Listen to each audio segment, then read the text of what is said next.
안녕하세요 여러분. 내방 예배에 오신 여러분들을 진심으로 환영하고 축복합니다. 왜 내방 예배냐면은 내 방에서 예배를 드리기 때문에 내방 예배예요. 제가 사실 예전부터 해보고 싶었던 예배 컨텐츠 중에 하나가 유튜브 예배였어요.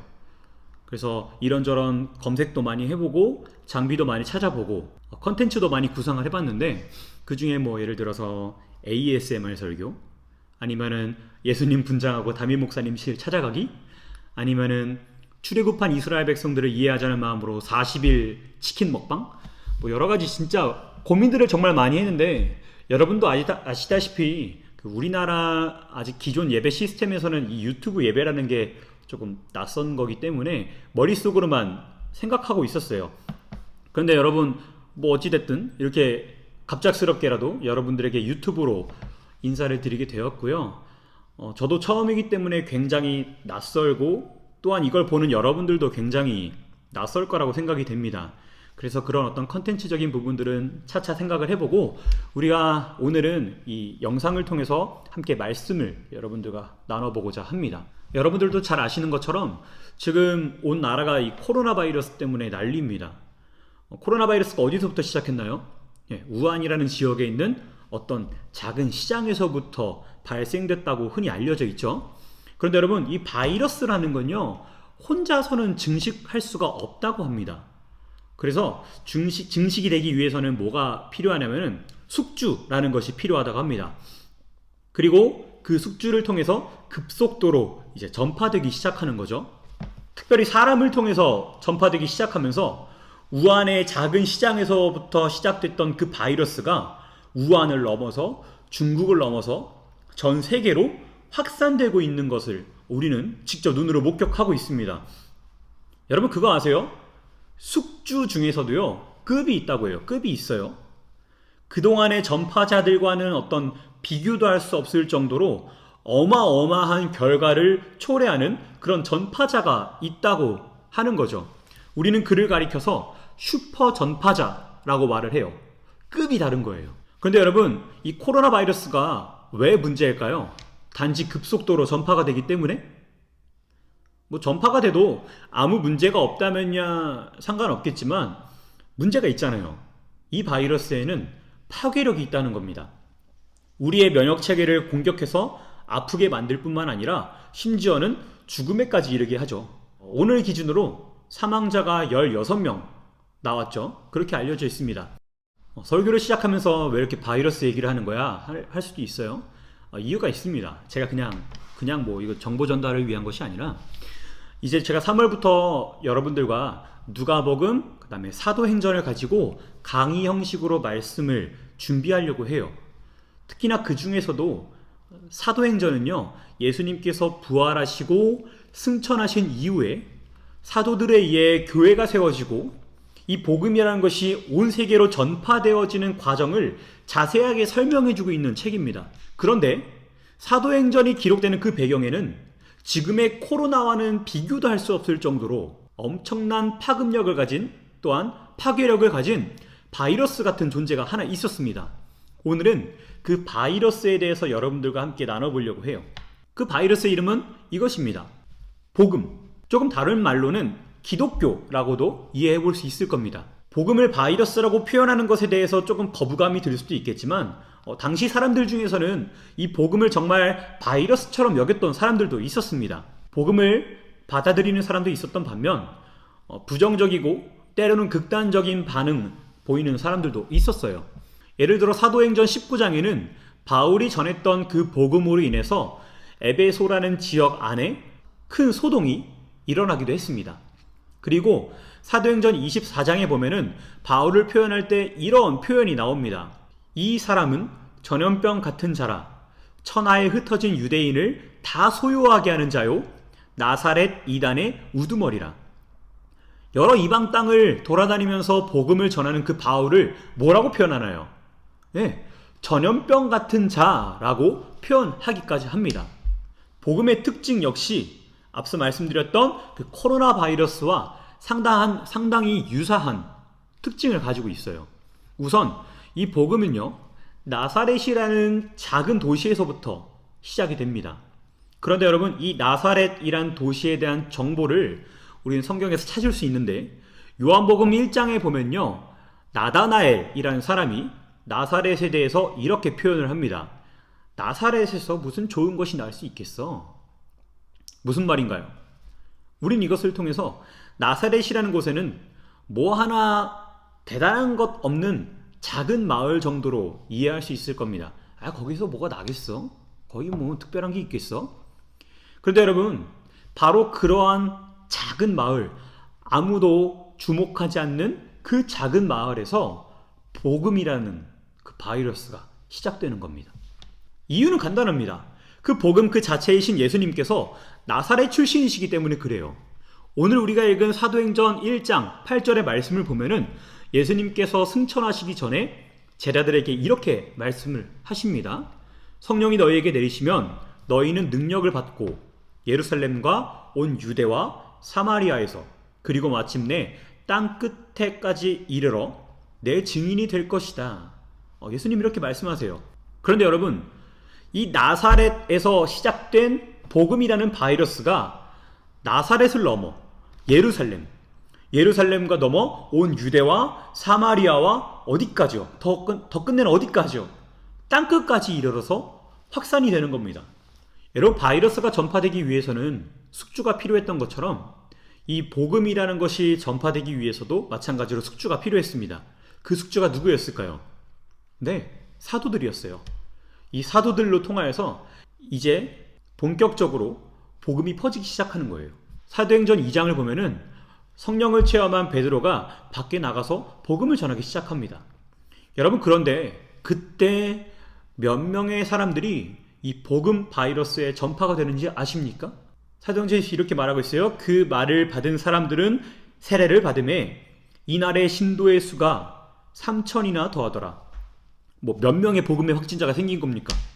네, 3,000명이나 되는 복음의 확진자들이 생겨나는 겁니다. 여러분, 숙주에도 급이 있다고 그랬죠?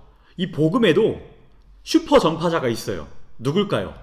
네, 사도 바울이에요. 여러분, 바울은 엄청난 열정이 가득한 사람이었습니다. 예수님을 경험하기 전 바울은 온 마음과 뜻과 정성을 다해서 기독교인들을 핍박하던 그런 사람이었어요. 그런데 그가 복음이라는 것을 경험하자, 그 복음이라는 바이러스에 전파되자 어떠한 사람으로 변하게 되었냐면은 복음을 핍박하는 사람에서 복음을 전파하는 사람으로 그의 삶이 변하기 시작하게 되는 겁니다. 여러분, 바울이 열심히 있는 사람이라고 했죠? 바울이 이제 자신의 그런 사역들을 회상하면서 이렇게 표현을 합니다. 나는 더 많이 수고했고 감옥에도 더 많이 갇혔으며 셀 수 없을 정도로 매를 많이 맞았고 죽을 고비도 여러 번 넘겼습니다. 또 유대인에게 39대에 맞는 태형을 5번이나 당하였습니다. 몽둥이로 3차례 맞고 돌에 맞은 적도 1번이 있었습니다. 배가 난파된 적도 3번이 있었으며 밤낮을 망망대해에서 표류한 적도 있습니다. 자주 여행을 하는 동안 강물의 위험과 강도들로부터 오는 위험, 내 동족들에게서 받는 위험, 이방인들에게서 받는 위험, 도시에서 당하는 위험, 황량한 광야에서 당하는 위험, 바다의 위험, 또한 거짓 선지자들로부터 오는 위험을 겪었습니다. 나는 수고하고 애쓰며 살았습니다. 잠 못 들어 밤을 지샌 적이 여러 번이고 배고프고 목마르고 굶기도 자주 하고 추위에 떨고 헐벗음의 고통도 받았습니다. 여러분, 복음을 전파하기 위해서라면 바울은 자신의 목숨조차도 아까워하지 않는 그런 사람이었어요. 로마에 있는 여러 도시를 돌아다니며 복음을 전하고 교회를 세우고 결국 마지막에는 복음을 전하다가 순교를 당하는 것이 바울의 삶이었어요. 어떻게 보면 오늘 우리가 이렇게 함께 유튜브를 통해서라도 예배를 드릴 수 있는 것은 이 사도 바울의 그런 복음에 대한 헌신이 있었기 때문에 가능한 것이라고도 볼 수 있습니다. 그러니까 바울은요, 그냥 급이 다른 슈퍼 전파자예요. 자, 그 다음에 바이러스에는 파괴력이 있다 그랬죠. 그 파괴력이 너무 강해서 심지어는 죽음에까지 이르게 한다고 했습니다. 마찬가지로 여러분, 복음에도요, 파괴력이 있어요. 그 복음이 우리 안에 들어올 때에 우리 안에 있는 죄의 면역 시스템을 파괴시켜버리는 겁니다. 일반 바이러스와 복음의 가장 큰 차이점이 뭐냐?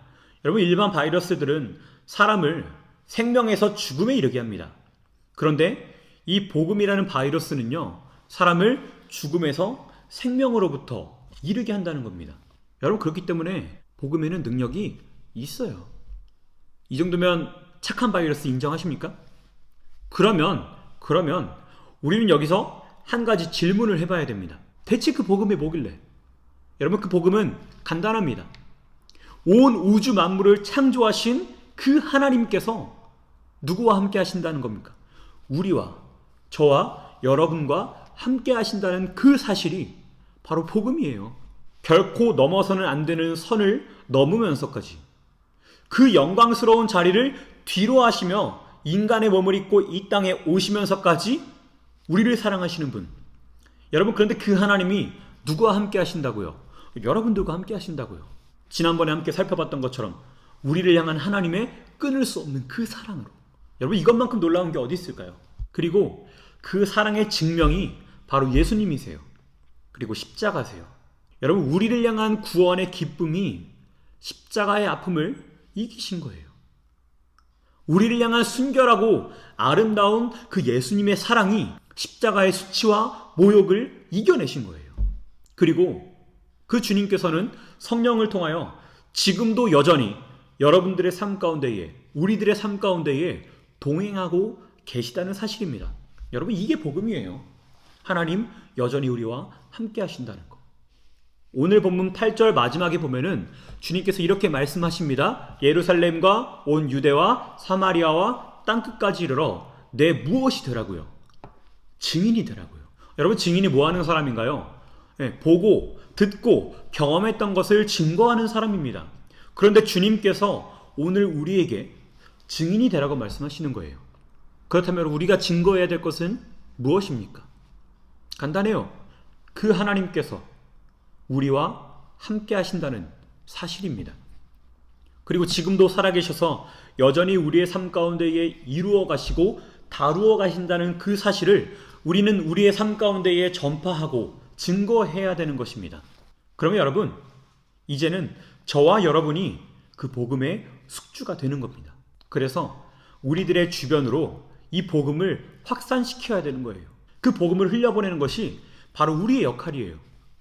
복음의 증인인 우리 신광교회 청소년부 친구들, 하나님께서 여러분들에게 허락하신 그 삶의 자리 가운데에 그 복음을 흘려보낼 수 있는, 그 아름다운 주님의 복음을 확산시킬 수 있는 저와 여러분이 되기를 바랍니다. 그리스도인들은 우리를 향한 하나님의 사랑을 흘려보내는 사람들입니다. 그렇게 여러분들의 삶을 통하여서 그 하나님의 사랑이 증거가 되고 여러분들의 주변을 통하여서 그 사랑이 흘러갈 수 있는 저와 여러분이 되기를 간절히 축복합니다. 기도하겠습니다. 하나님 앞에 예배하는 것조차도 쉽지 않은 시대를 살아가고 있습니다. 그럼에도 불구하고 하나님 앞에 이렇게 예배 드리는 우리 친구들의 그 마음을 하나님께서 기쁘게 여겨 주시옵소서. 연일 코로나 바이러스로 인해 참 세상이 혼돈하고 흉흉한 상황 가운데 있습니다. 하나님께서 지켜 보호하여 주셔서 이 상황이 하루빨리 종식되게 하여 주시고 다시금 우리 친구들 함께 예배하는 자리로 나아올 수 있게 하여 주시옵소서. 이제 주님께서 우리에게 허락하신 삶의 자리 가운데에 그 복음을 들고 걸어가고자 합니다. 하나님, 그 가운데에 우리와 동행하여 주시옵시고 하나님의 사랑을 널리 흘려보낼 수 있는 우리 신광교회 청소년부 친구들 모두가 되게 하여 주시옵소서. 그렇게 언제나 우리의 삶 가운데 함께 하실 주님을 기대하오며 사랑이 많으신 우리 주 예수 그리스도 이름으로 기도합니다. 아멘. 자, 광고할게요. 다음 주부터는 여러분들과 함께 누가복음 사도행전에 대해서 함께 좀 살펴보려고 합니다. 강의 형식으로 진행을 하려고 하는데 말씀드렸던 것처럼 저도 이거를 해본 적이 없어서, 이런 인터넷 강의를 해본 적이 없어서 좀 낯설고 조금 미숙할 수 있지만 여러분들 같이 함께 말씀을 알아가는 기쁨을 누렸으면 좋겠습니다. 자, 또 한 가지, 여러분, 코로나 확진자가 계속해서 늘어나고 있어요. 원래대로라면 내일부터 여러분 개학인데 개학도 연기됐죠? 우리 청소년부 친구들 이럴 때일수록 더더욱 건강 챙겼으면 좋겠습니다. 한 주간 동안 몸 건강히, 그 다음에 다음 주에 다시 만나요.